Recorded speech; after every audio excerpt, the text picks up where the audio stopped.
Welcome to South Superfast, your destination for all things South. Pacey and loaded with information. If it is from the South, it is right over here. Now let's take a look at what's making news in Karnataka. Today is Kannada Rajyotsava, the formation day of the state of Karnataka. But workers of Kalyan, Karnataka held protests in Kalburgi demanding separate state for North Karnataka's 6 districts. Cops detained several workers when they were going to hoist a new Kannada flag in the Sardar Vallabhbhai Patel circle. Senior Congress leader Mallikarjun Kharge has hit out at Prime Minister Narendra Modi, accusing him of using the Statue of Unity as an election stunt.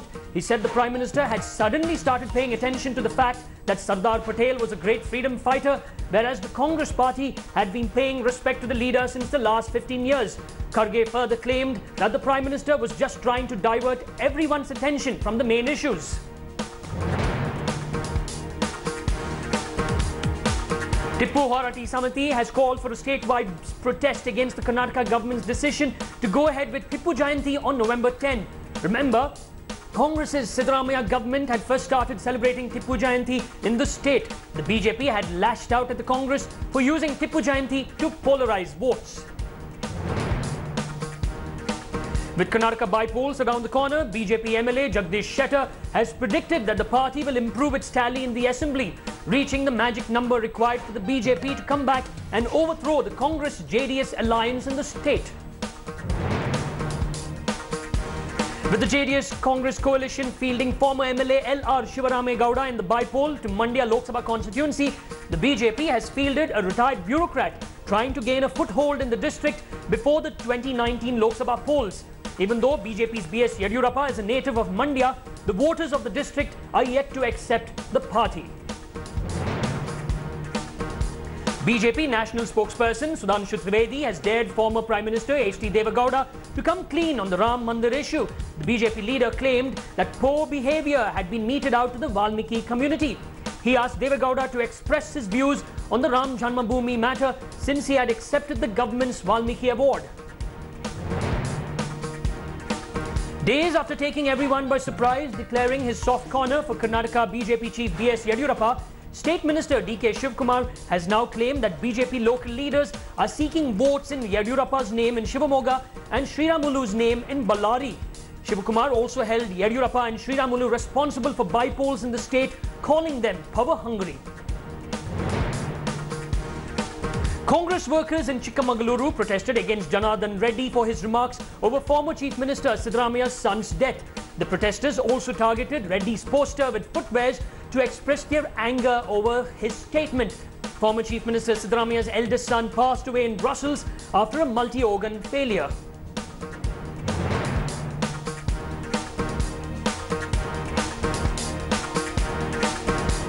Bengaluru Civic body has submitted a report in the Karnataka High Court claiming 95% of the garbage in the city has been cleared and work is underway to remove the rest of the garbage. In the last hearing, the court had asked the BBMP to ensure the city becomes garbage-free by the 31st of October. The court had also observed that if anyone dares to deface the city by throwing garbage on the roads, he or she will have to face the law. Sabrimala Ayyappa Swami devotees conducted a protest in Chikmagaluru against the Supreme Court's order allowing women to enter the temple. Many other organizations also participated in this protest. The protesters walked on the main roads of the district to show their concern over the age-old traditions of the temple being hampered with. Well, now let's take a look at what's making news in Tamil Nadu.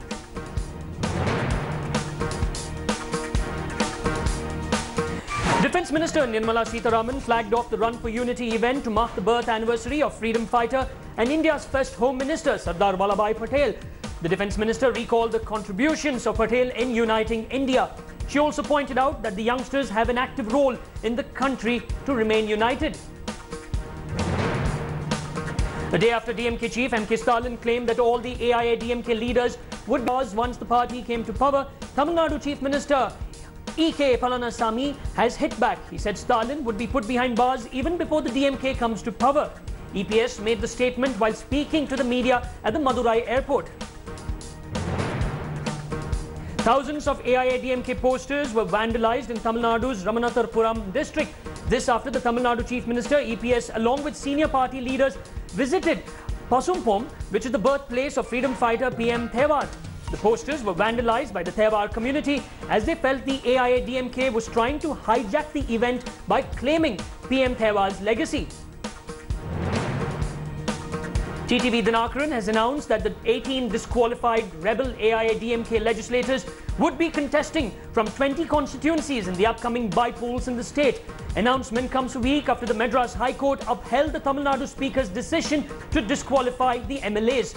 Speaking to reporters in Madurai, Dinakaran said the legislators will not appeal against the Madras High Court verdict and expressed confidence in the possibility of the MLAs winning by a huge margin. The Madras High Court quashed a criminal prosecution launched against a recording company on the basis of a complaint lodged by musician Ilayaraja. The complaint, which was lodged in 2010, alleged copyright violation and failure to pay royalty to Ilayaraja. The musician was asked by the court to establish his claims of being the copyright holder of his songs. The Madras High Court dismissed a petition filed by 14 accused in the Ayanavaram child rape case, seeking transfer of the probe to the CBI. The matter relates to the rape of an 11-year-old girl, hearing impaired by a group of 17 people working at an apartment complex in Chennai. All 17 were held under the Gunda Act. The Sri Lankan Navy arrested 6 fishermen belonging to Pudukkottai district while they were fishing near an island. The fishermen were reportedly held for entering into the Sri Lankan waters. The fishermen have been handed over to the Assistant Director of Fisheries in Jaffna. The northeast monsoon is all set to hit the coastal areas of Tamil Nadu and Puducherry in the next 24 hours, before extending to other parts of the region gradually. With a month's delay in arrival of the 3-month-long monsoon, the Met Department said the next 2 months could be crucial for the state. Commuters of the Chennai Metro received a colourful welcome as the trains were decorated to usher in the festival season. As many as 15 trains with 4 cars were decorated with stickers of colour rangoli and images of lamps on the walls and floor as part of Diwali celebrations. The 15 trains have been operating from Chennai Central Metro to St. Thomas Mount and AGDMS Metro to the airport. A public interest litigation, or a PIL, has been filed before the Madurai bench of the Madras High Court. The PIL alleges that at least 12 elephants in the Satyamangalam Tiger Reserve and Megamalai Wildlife Division have died under mysterious circumstances since 2012. The petitioner claimed that the forest officials are colluding with poachers. The National Wildlife Crime Control Bureau will be investigating this matter. Now let's focus our attention on Kerala. The Supreme Court has declined an early hearing on the petition seeking review of its 28 September verdict allowing women of all age groups into the Sabrimala temple in Kerala. The Apex Court is all set to hear the matter next on the 13th of November. Representatives of various southern states held a meeting in Thiruvananthapuram to discuss the upcoming pilgrimage season in Sabrimala. Though ministers from various states were invited for the meeting, only IAS level officers attended the meeting from each state. Kerala Chief Minister Pinarayi Vijayan too stayed away from the function. Kerala High Court deferred the hearing of a petition challenging the victory of IUML candidate from the Manjeshwara constituency in the 2016 election. The petition was filed by BJP leader K. Surendran, who ended as the first runner-up for a narrow margin of 89 votes. Surendran alleged that there was widespread proxy voting in favour of the IUML candidate. The Kerala government has approved its new public works policy for development of infrastructure by ensuring quality and use of latest technology. The approval was given at a cabinet meeting chaired by Chief Minister Pinarayi Vijayan. The main objectives of the policy included strengthening public transport sector and roads and raising road connectivity to international standards. The policy also focuses on transparency and corruption-free implementation of new projects. Shocking incident from Kerala's Idukki, where an Italian national along with 4 others were allegedly kept under unlawful custody at a forest station. Now Luca, an Italian with Indian nationality, alleged that he was held for entering the forest area without permission, which they claim did not happen. A major fire broke out at a plastic manufacturing unit in Thiruvananthapuram. At least 30 fire tenders were rushed to the spot to douse the fire. Those inside somehow managed to rush out as soon as the fire broke out. No casualties have been reported. The Kerala government handed over keys to 192 houses to the fishermen community in the state. These houses were built under the LIFE project of the state government. The 20 crore project was completed in 2 years. The beneficiaries of the project will be the families of fishermen who have lost their houses due to the rough seas. Some of the houses were also given to families who had been staying dangerously close to the seashore. Kerala is in a festive mood as the state turns 62. The erstwhile kingdoms of Travancore, Tirukochi and Malabar joined the Indian Union on the 1st of November 1956. Over the last 62 years, Kerala has made remarkable contributions to the socio-political domain of the country. The Southern Air Command observed Rashtriya Ekta Divas 2018 in Thiruvananthapuram. Various events were conducted as part of the celebrations. Air warriors took a pledge to foster and reinforce their dedication to preserve and strengthen unity, integrity and security of the nation. A march past was also conducted by Air Force school students to inculcate the value of unity and diversity amongst young minds. Kerala's Greenfield Stadium is all set to host the 5th of the final match of the India-Windies tournament. Both teams have arrived in Thiruvananthapuram. Now Thiruvananthapuram will be hosting an ODI match for the first time in 30 years. Now let's take a look at the stories coming in from Telangana. With the union government invoking for the first time Section 7 of the RBI Act, AIMIM chief Asaduddin Owaisi alleged that the NDA government was hell-bent on destroying all autonomous institutions in the country. Owaisi further added that if the RBI governor Urjit Patel resigns, then it would send a wrong message to the international business community. BJP National General Secretary Ram Madhav launched a scathing attack on Telangana caretaker Chief Minister KCR. Madhav said that TRS chief failed to fulfill his promise of providing double-bedroom houses to the poor. While on the other hand, Madhav assured that the BJP government at the centre is committed to provide houses to all deserving poor people by 2022.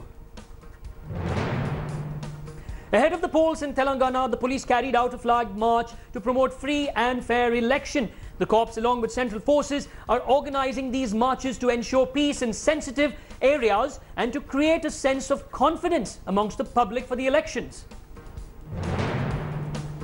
The TRS candidate from Tungaturthi faced public ire before the elections. TRS leader Ghadari Kishore was barred from entering into his own constituency by the villagers as they felt that he had not done anything to fulfill the promises made prior to the elections. In yet another protest, TRS candidate MD Shakil was heckled by angry villagers of Bodan constituency. The farmers confronted Shakil and asked him on what basis is he seeking votes when he never visited them in the past few years. The villagers also accused the TRS government of failing on all fronts. Kodad Mahila Sangalu protested against police alleged shoddy investigation in the suspicious death of a young woman named Krishan Kumari. The women organization demanded the registration of a case against the deceased husband. It was only after assurance from senior police officers that the protest was called off. The three accused in the sensational honour killing of Dalit youth Perumala Pranay were booked under the Preventive Detention Act by the police. The accused Maruti Rao, Karim and Tirunaguru Shravan will be behind bars for at least 1 year. Pranay was allegedly killed by his wife's family as they were against the intercaste love marriage. A debt-ridden farmer named Sataya committed suicide in Nalgonda district. He consumed pesticide at his farmland. The rising debt coupled with drought forced the farmer to take the extreme step. The cybercrime cell of Rachakonda police arrested a couple for cyber stalking. 30-year-old accused Alapati Tulasidas, an Australia-returned businessman, along with his partner Monica, allegedly harassed a woman by sending her sexually explicit content.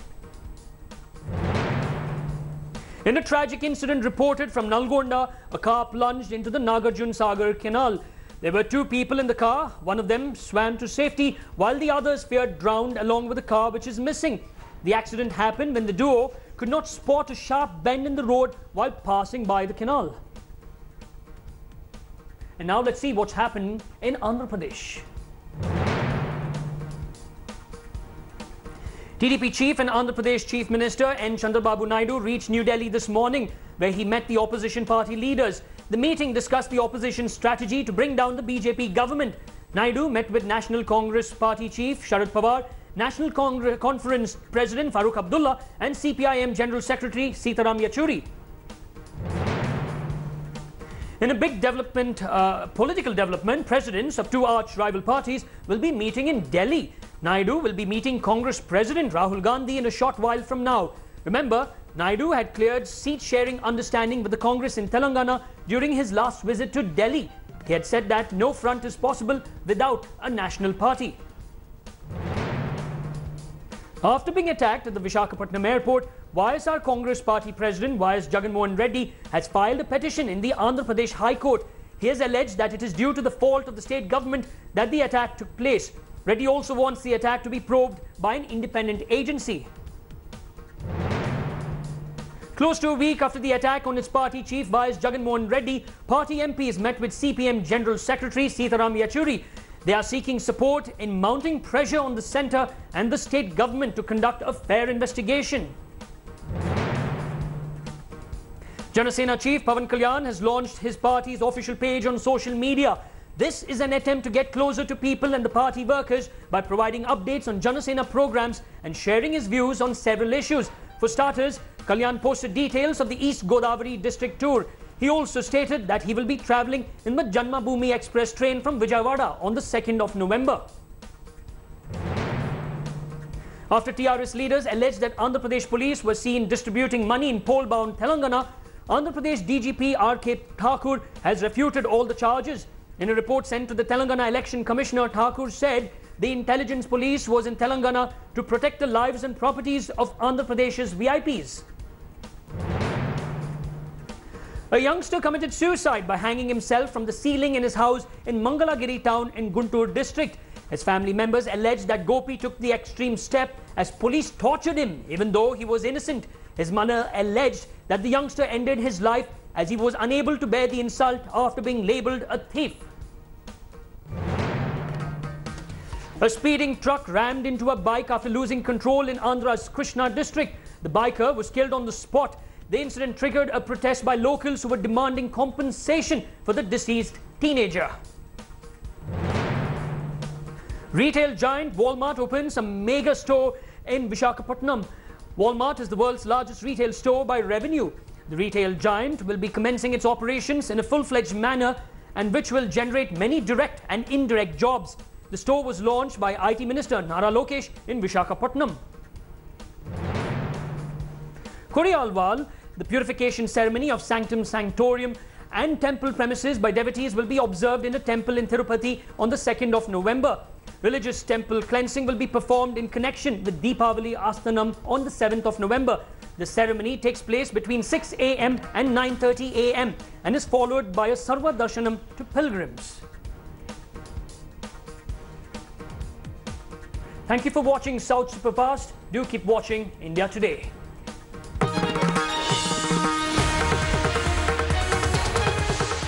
Thanks for watching the video. For more such news and updates, please like, share and subscribe to India Today. Also check out our other great videos from our channel. We know you will love to.